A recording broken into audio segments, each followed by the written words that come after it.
নতুন জোনাকৰ প্ৰভাৱত বেচিছে হোটেলত জেলাপি চিংৰা গল্লা বোলে আনহাতে দৰ্শকবৃন্দই চিঞৰি মাতিছে কৃষ্ণ জয় হৰি বলা আৰু সহযোগিতাই মাতিছে বোলে কৃষ্ণ জয় ৰামৰ বলা।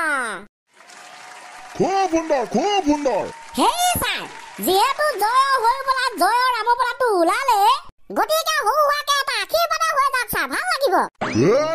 মই তহঁতক বাৰে বাৰে কৈ আছো, মই নহয় কোনো আশীৰ্বাদৰ গৰাকী, মই কেৱল এইখন স্কুলৰহে গৰাকী। হলেও জোৰ কৰিছ যেতিয়া পাৰি আৰু এটি মাৰিবলৈ মাৰোনে? দে হ'ব। কৃষ্ণ জয় হৰি বলা জয় ৰামৰ বোলা। প্ৰভু ভগৱন্ত জয় গুৰু কৃষ্ণ, মই আগতেই কৈছো মই নহয় কোনো আশীৰ্বাদৰ গৰাকী।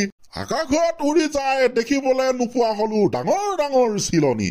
সদৌ অসম বৰলা সন্থাৰ প্ৰতিবাদ, আমাক লাগে ছোৱালী, ঘৰত বিচাৰিছে মা দেউতাই বোৱাৰী। আৰু কৈছো বোলা প্ৰভু ভগৱন্ত আহিলে ঠাণ্ডা দিন গুচি গল গৰম দিন।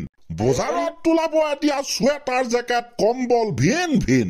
500 টকীয়া জেকেটৰ দাম হব দোকানত 1000 টকা, 1000 টকীয়া জেকেটৰ দাম হব 1500 টকা। হলেও উপায় নাই দৰ্শকবৃন্দ, কেনেকৈনো থাকিবা ঠাণ্ডাত, সেইবাবে কোনো বাৰ্গেনিং নকৰি জেকেট এটা কিনি লবা। আৰু কৈছে বোলা প্ৰভু ভগৱন্তই এইবাৰ ঠাণ্ডাত ভালকৈ থাকিবা, নহলে পাব বেমাৰে, যাব লাগিব মেডিকেল, ল'ব লাগিব বেজি। প্ৰভু ভগৱন্ত এয়াই দিলে আদেশ উপদেশ, শেষত সৰ্বশেষত কৃষ্ণকে দুহাৰি বোলে কৈছে কৃষ্ণ জয় হৰি বলা জয় ৰাম বলা। হৈছে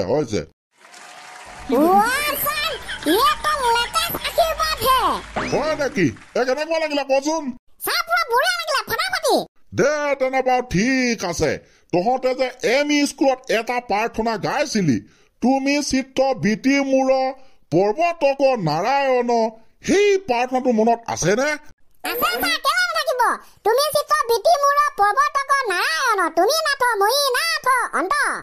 ঠিক আছে বঢ়িয়া, মনত থব লাগে। এতিয়া কথা এটা হল যে এইটোতো সংস্কৃত ভাষাত লিখা প্ৰাৰ্থনা। এতিয়া তহঁতে এই প্ৰাৰ্থনা শাৰী, এই প্ৰাৰ্থনা ফাঁকি অসমীয়ালৈ অনুবাদ কৰি দিব লাগে, পাৰিবি?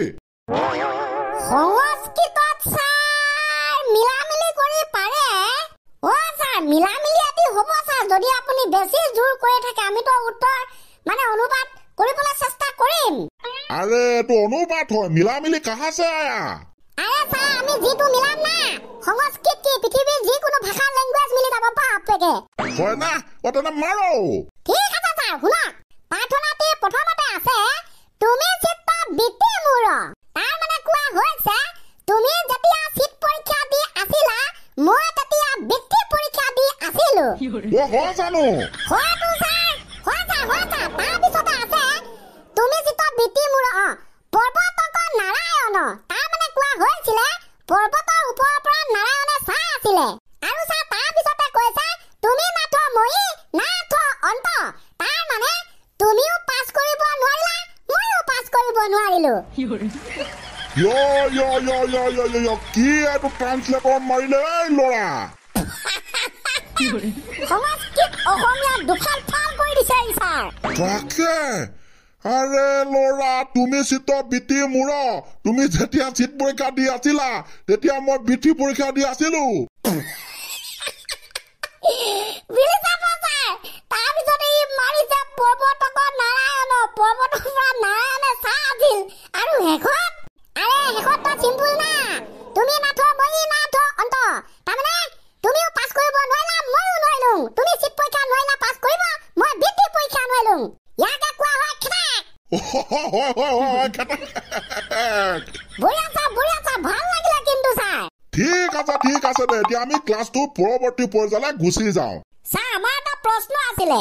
এনে আমিতো অসমত থাকো, অসমীয়া মানুহে সাধাৰণতে কি কথা সহজে বিশ্বাস নকৰে ছাৰ, ক'ব পাৰিব? অসমীয়া মানুহে সহজে বিশ্বাস নকৰে ক'বতো পাৰিম, এতিয়া পুতুককে মনতহে পৰা নাই। আমি মনত পেলাই দিম ছাৰ, কেনেকুৱা হ'ব? ভাল হ'ব। নিজেই প্ৰশ্ন নিজেই উত্তৰ। ৱাহ।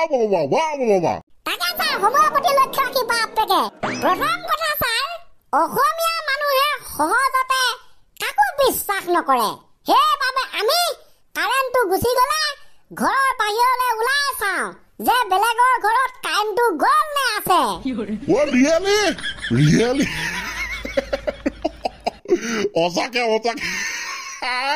কি কম মই আপুনি চাই নাই এনেকে চাই যদি কমেণ্ট কৰি দিবচোন কৰিব সঁচাকে দে ল'ৰা আৰু কিবা আছে মানে আছে থাকোঁতে কিন্তু ছাৰ আমি বেলেগ এটা কথাহে কম এতিয়া মানে অসমীয়া মানুহে সহজতে বিনা কাৰণত কিছুমান বস্তু বিশ্বাস কৰে সেইবিলাকে এতিয়া কম কোনবোৰ সহজে বিনা কাৰণত বিশ্বাস কৰি লয় ধৰক প্ৰথম কথা এটা কথা মানুহে বিশ্বাস কৰে বিশেষকৈ অসমত বোলে মিছা কথা ক'লে ঠেং চুটি হয় আজিলৈকে কিন্তু কাৰো হোৱাই নাই এইটো কথা আৰু এইটো বাচ্চা লেভেলৰ মাজতহে বিশ্বাস আছে হ'লেও ছাৰ জানি ভাল লাগে তাকে জানি ভাল লাগে এতিয়া কিবা হাঁহি উঠে একদম ৰাইট কথা ক'লে ছাৰ আপুনি দ্বিতীয়তে বোলে পৰীক্ষা দিবলৈ যাওঁতে যদি আলুগুটি কণী মানে গোল গোল বস্তু খাই যোৱা হয় বোলে তেতিয়া হেনো পৰীক্ষাত 0 পায় আলুগুটি পায় কমটি বেয়াকে বিশ্বাস কৰিছিলো না এইটো কথা বাপেকে তহঁতে বিশ্বাস কি আমিহে বিশ্বাস কৰিছিলো কি কম